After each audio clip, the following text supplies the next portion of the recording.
All right, welcome to this explainer. Today, we're diving straight into an ancient, epic narrative right out of the Mahabharata.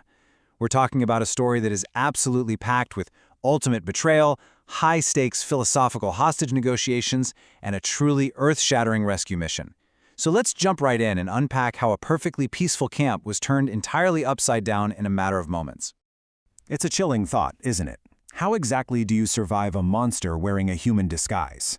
This question perfectly sets up the terrifying reality our heroes are facing today. Because, unknowingly, they are harboring a literal man-eating threat in their very own camp, treating him as a trusted friend and an honored guest.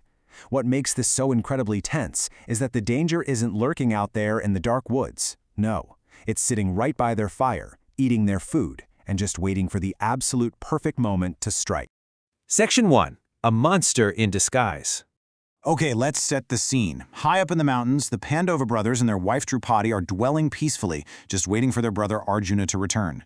And living right alongside them is a man they fully believe to be a wise, high-class Brahmana. I mean, he's well-spoken, he knows all the sacred texts, and he's earned their complete, unquestioning trust. But as you might guess, things are definitely not what they seem. King Yudhishthira, the eldest brother, blindly supported this guy, completely unaware that he was actually a wicked, shape-shifting Rakshasa named Jatasura. The texts describe him perfectly as a wretch like unto a fire covered with ashes. His destructive nature was just bubbling beneath that benign surface, as he secretly plotted to steal all their divine weapons and ravish Draupadi. Section 2. The Abduction. So, moving right into the inciting incident, Jatasura is no fool. He bides his time perfectly, waiting for the camp to become completely 100% vulnerable. This kind of patience really shows us we aren't just dealing with a mindless brute here. This is a calculating, intelligent adversary. It's all meticulously planned out. Point 1. The very moment the mighty Bhima, who is basically their strongest warrior, leaves the camp to hunt, the clock starts. Point 2. Their allies and the ascetic rishis scatter to bathe and collect flowers. The camp is empty. Point 3. Jatasura drops the disguise, instantly transforming into this frightful, gigantic, monstrous form. And finally, point 4. In one swift motion, he just snatches up the remaining brothers, Draupadi, and all their weapons, fleeing straight into the wilderness. Section 3. Stalling the Demon. Suddenly, the captives are at an immediate, severe disadvantage. I mean, their strongest fighter is gone, their weapons are taken, and they are literally being carried away by a monster. They have to figure out a way to stall for time, just hoping someone will realize they're missing. And what's really fascinating here is the stark contrast in how they try to survive. You have two very different brothers reacting in two completely different ways. On one side, Yudhishthira, who is the absolute embodiment of dharma or righteousness, uses philosophy, logic, and a bit of divine magic to literally weigh the demon down. But then, on the other side, his younger brother Sahadeva relies on sheer, unadulterated martial bravery. Let's look at Sahadeva's approach first. Through incredible physical exertion, Sahadeva actually manages to wrench himself free from the demon's grasp. He dramatically snatches a sword named Kausika from the pile of stolen weapons and boldly issues this incredible challenge. Either, after having killed me, carry off this lady, or being slain, lie senseless here.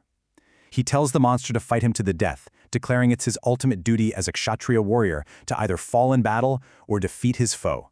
It's an incredibly courageous move against a giant monster. Meanwhile, Yudhishthira takes a completely different route. He literally starts lecturing the kidnapper mid-abduction. First, he reminds him that all beings, even the gods and Rakshasas, rely on human beings and their offerings to thrive. Then, he points out that kings govern and protect, so attacking innocent kings fundamentally disrupts the entire order of the universe. And to top it off, he warns him that committing this violent act against them is like shaking up a vessel of poison and then drinking it. It is a masterful, highly philosophical, psychological delay tactic. But Yudhishthira doesn't just stop at words. By leveraging his immense, accumulated virtue, he miraculously makes his physical body incredibly heavy. He becomes completely ponderous. And this physical manifestation of his moral weight actually works. The oppressed demon begins to stagger under the extreme weight, which checks his speed and slows him down just enough for help to finally arrive. Section 4. The Rules of Hospitality. Right on cue, exactly as Yudhishthira hoped, help shows up. Bhima, the powerhouse of the family, returns from his hunt. He tracks them down, appearing before the exhausted demon wielding this massive mace, described as looking like a god wielding a thunderbolt. But here's a crucial detail. Bhima actually suspected Jatasura before any of this happened. So why didn't he just kill him earlier? Well, before attacking, Bhima methodically lays out the rules of engagement and hospitality. He explains that Jatasura was disguised as a Brahmana, which is a class to be respected. Plus, the demon spoke no harsh words. He acted like a perfectly pleasant guest, and up until this exact moment, he was totally innocent of any actual offense. Bhima states clearly that his strict code prevented him from striking down a guest without cause. Doing that would send a warrior straight to hell. But the rules have definitely changed now. The offense has been committed, the disguise is off. So Bhima issues this absolutely terrifying and poetic threat. He tells Jatasura that his time has run out, and by grabbing Draupadi, he has swallowed the hook on the line of fate. There is zero escape now. Bhima condemns Jatasura to the exact same deadly fate as other famous Rakshasas he has slain in the past. Section 5. The Epic Clash. Alarm bells finally ring in the demon's head. The Rakshasa puts his captives down on the ground. Trembling with immense anger, his lips quivering, he prepares for the ultimate showdown. The talking is officially over. But when Sahadeva and the other brothers instinctively step forward to join the fray and help, Bhima actually smiles and stops them. He demands they stand back and just witness the fight.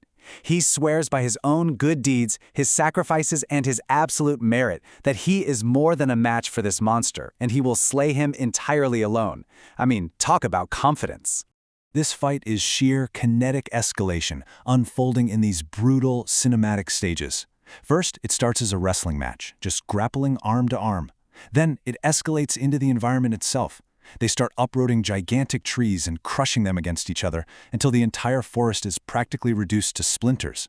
When they run out of trees, they move to picking up massive rocks and boulders, throwing giant crags at each other like thunderbolts. Finally, they close the distance again, dealing fierce, earth-shaking blows and gnashing their teeth in absolute fury. The pacing of this fight reaches its absolute peak right here. Finding a tiny opening, Bhima clenches his fist in a very specific, deadly way, described as a five-headed snake, and strikes a devastating targeted blow right to the monster's neck. The sheer force of this single punch is so overwhelming that the giant, terrifying Rakshasa actually faints on the spot. What follows is a brutally swift and decisive conclusion. Bhima doesn't hesitate for a second. He catches the exhausted, fainting demon, lifts his massive body with his two arms, and violently dashes him straight into the ground, smashing his limbs. Then, with a single vicious elbow strike, he completely severs the Raksasa's head from its body. The texts literally note that it fell like a piece of fruit dropping from its stem. The severed head falls, and the immediate threat is utterly extinguished. Order is finally, completely restored to the mountain camp. Bhima presents himself back to his elder brother, Yudhishthira, victorious. And the remaining Brahmanas and ascetics emerge, showering Bhima with praise and eulogies, comparing his incredible victory to that of the gods themselves.